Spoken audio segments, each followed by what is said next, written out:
The second item of business of this meeting is to consider the recommendation of the Board of Directors to amend the company's certificate of incorporation. The proposed amendment would add a provision to the certificate of incorporation authorizing the Board of Directors to issue up to 1 million shares of preferred stock in one or more series with such preferences, limitations, and relative rights as the Board of Directors may determine. Now, we discussed this some in the annual report, but I would say, and we'll find out the exact number, but I think we probably had 11 or 12, maybe 12,000 or so shares voted against the proposal, and I think we had a couple thousand shares that abstained. And since there really is no downside to the proposal, that indicated to me that I had not done a very adequate job of explaining the logic of authorizing the preferred. So I'd like to discuss that for a minute now, and I'd also like anybody that would like to ask questions about it. They can do so now. We can talk about it later too, but if you'd like to do it before the vote, that'd be fine. The authorization is just that. It's an authorization. It's not a command to issue shares. It's not a directive. It simply gives the directors of the company the ability, in a situation where it makes sense for the company to issue preferred shares, to do so. Now, when we acquire businesses, and I'll tell you about one when we're through with this in a few minutes. When we acquire businesses, sometimes the seller of the business wants cash. Sometimes they would like common stock, and it's certainly possible, as one potential seller did last year, that they wanted, in that case, a convertible preferred stock. Now, from our standpoint, as long as the value of the consideration that we give equates, we really don't care, aside from a question of tax basis we might obtain. But in other economic respects, we don't care what form of consideration we use, because we will equate the value of cash versus a straight preferred versus a convertible preferred versus common stock, whatever it may be.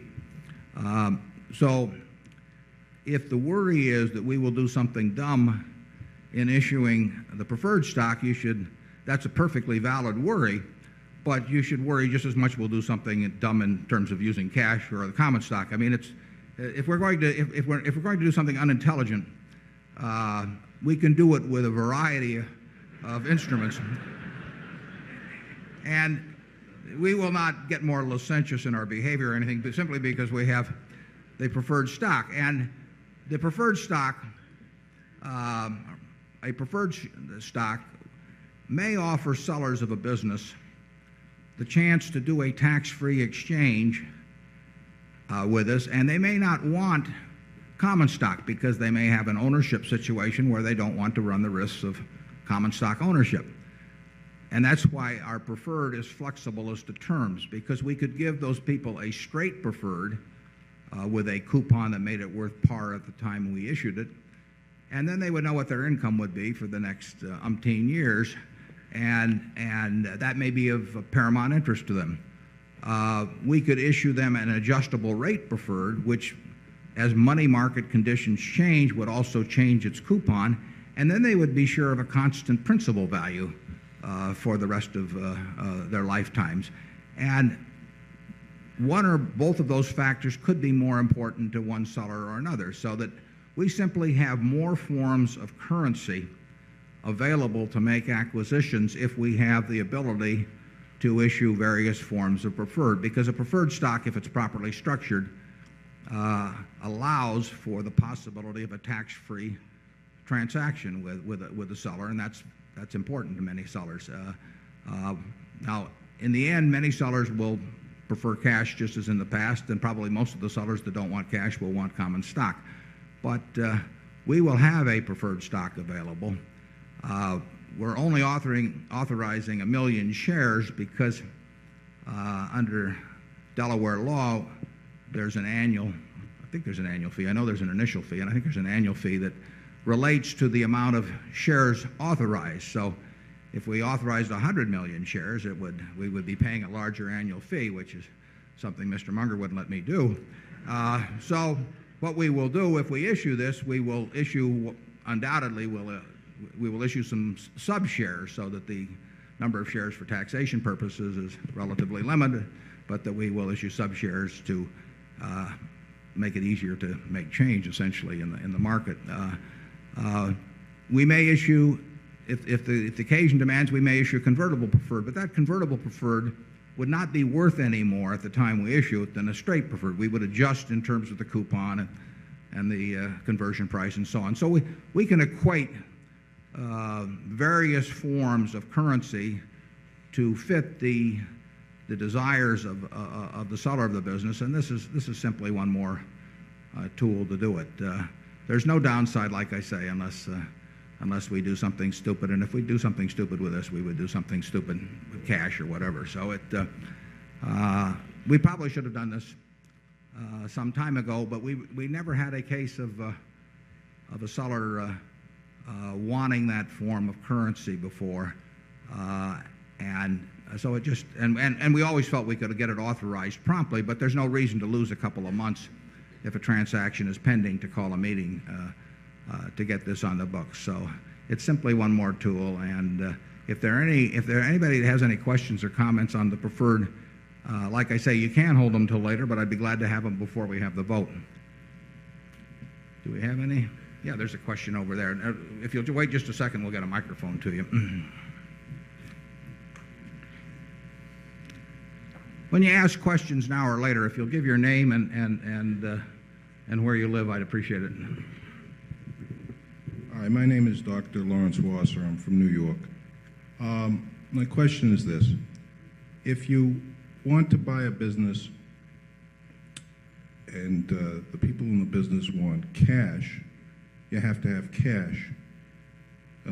Cash that, this kind of cash. We're familiar with it. Yeah.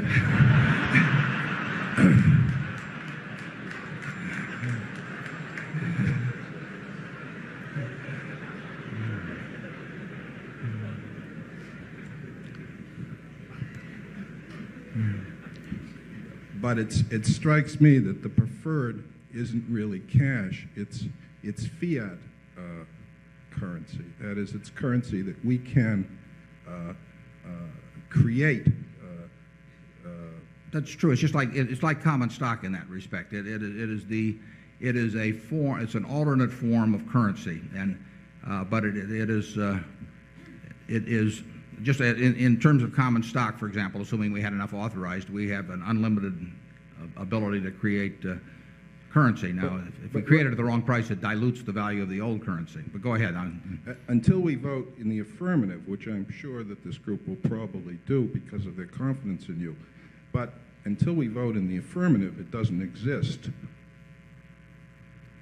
That is correct. That would be true, incidentally, with common stock. If we had no more authorized common stock out than we had issued, we have, I think, 1.5 million authorized. But let's assume that we'd issued all that we had authorized.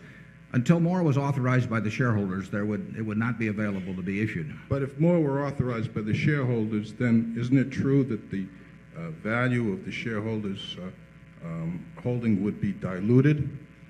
Only if we receive less in value than we give. That's the key to it.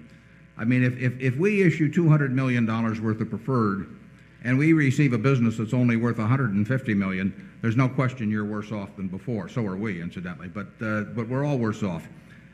And that's true if we give cash that's worth more for a business than the business is worth. If we give $200 million of cash for a business that's worth $150 million, we are worse off. We may not have issued a share of stock, but we have diluted the value of your stock if we do that.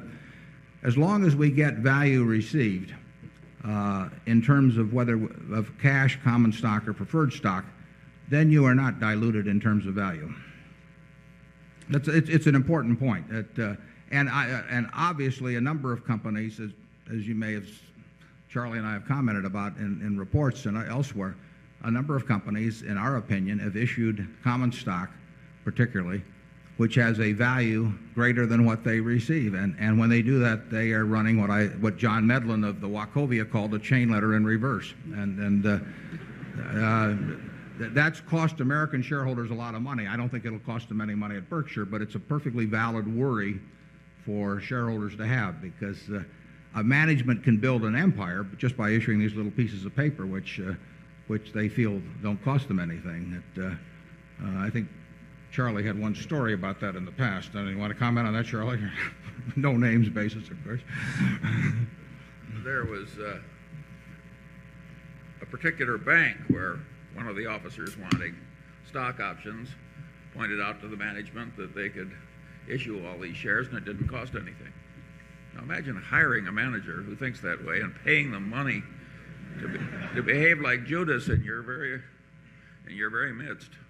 We have had conversations with managers where they tell us how fortunate they feel because the stock is down and they can issue options cheaper.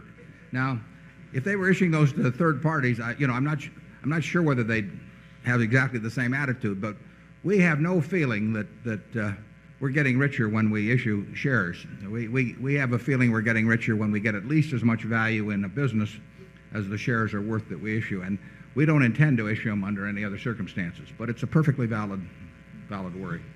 The second part of the question is that obviously with preferred issue, you have a situation where the common shareholder moves to the back of the line, as it were. Why should the common shareholder in this room want to step to the back of the line if he's at the front of the line now? Well, but it's also true if we buy a business for cash and let's say we borrow the money, the bank that we borrow the money from will come ahead of the common shareholder. There's no question. Anytime you engage in transactions that involve the capital structure, you are changing the potential for each part of the capital structure. If you issue a lot of common and you've got some debt outstanding, you've generally improved the position of the debt. And the question really becomes whether you think that the position of the common shareholder is improved by issuing either preferred stock or perhaps borrowing a lot of money to make an acquisition. I mean, a couple of times in the history of Berkshire, we've borrowed money to buy something, to buy a business. And when we do that, we are placing a bank or an insurance company or whomever ahead of the position of the common shareholder. We did that when we issued some debt a few years back. And there's a question of weighing whether the common shareholders are going to be better off by borrowing money. But borrowing money is not necessarily at all harmful to shareholders, although certainly if it's carried to excess it is. And the preferred is a form of quasi borrowed money that does rank ahead of the common shareholder, but then at the same time we're adding a business which we think is going to benefit the shareholder if we issue that. So that's the trade-off.